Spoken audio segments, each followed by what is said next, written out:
কুষ্টিয়া দৌলতপুর উপজেলার প্রায় ৪৬ কিলোমিটার কাটা তারবিহীন অরক্ষিত সীমান্ত এলাকা। দুর্গম এই এলাকায় গভীর রাতে হয়ে ওঠে আরও অনিরাপদ। ফলে পরিস্থিতি সামলাতে বেগ পেতে হয় বিজিবিকে। মাদক চোরাচালানের অন্যতম রুট হিসেবে পরিচিত মহিষকুণ্ডী প্রাগপুর এলাকার সীমান্ত।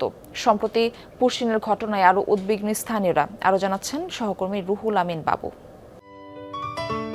সিলন টি রপ্তানিতে শীর্ষে। মাথাভাঙ্গা নামের এই নদীটি বিভাজন করেছে দুই দেশের সীমান্ত। ওপারে ভারত, এপারে বাংলাদেশ। ভৌগোলিক চাপে যেন পিষ্ট হয়ে সরু ক্যানেলে পরিণত হয়েছে নদীটি। কুষ্টিয়ার প্রাগপুর পশ্চিমপাড়া সীমান্তের ওপারেই ভারতের শিকারপুর। মাদক চোরাচালান সহ চোরাকারবারীদের অন্যতম রুট হিসেবেও পরিচিত মহিষকুণ্ডী প্রাগপুর এলাকার সীমান্ত। দুদিন দুই রাত ধরে এই সীমান্তের শূন্যরেখায় আটকে আছেন নারী শিশু সহ ১২ জন।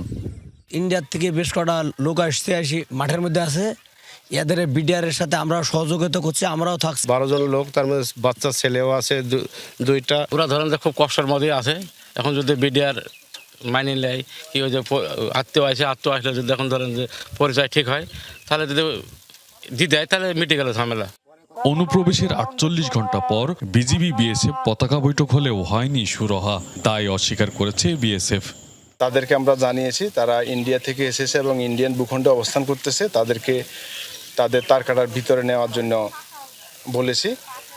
তো তারা বিষয়টা বলেছে, তারা ইনভেস্টিগেট করবে এবং বিষয়টা দেখবে। সম্প্রতি সীমান্তে পুশিনের ঘটনায় তৎপরতা বাড়িয়েছে বিজিবি। স্থানীয়দের অদম্য সাহসিকতা ও শক্তি হিসেবে বৃদ্ধি করেছে মনোবল। রাতভর কাঁধে কাঁধ মিলিয়ে দুর্গম সীমান্ত রক্ষায় এলাকাবাসী। ভারতের যে পোষণ করেছে তাদের এটা হওয়ার পর থেকে বিজিবি অনেক বেড়েছে সদস্য সংখ্যা। এর আগেও যেভাবে করেছে তার সাথে অতি ভালো বিজিবি টহল দিচ্ছে, কারণ সাধারণ জনগণ বিজিবির পাশে আছে। বিজিবি যদি শক্তিশালী হয় তাহলে আমাদের বাংলাদেশের জনগণও শক্তিশালী হবে, তারা একটা আশা ভরসা পাবে। তবে যোগাযোগ ব্যবস্থা সহ আধুনিক প্রযুক্তির অভাব ভোগাচ্ছে বিজিবি সদস্যদের।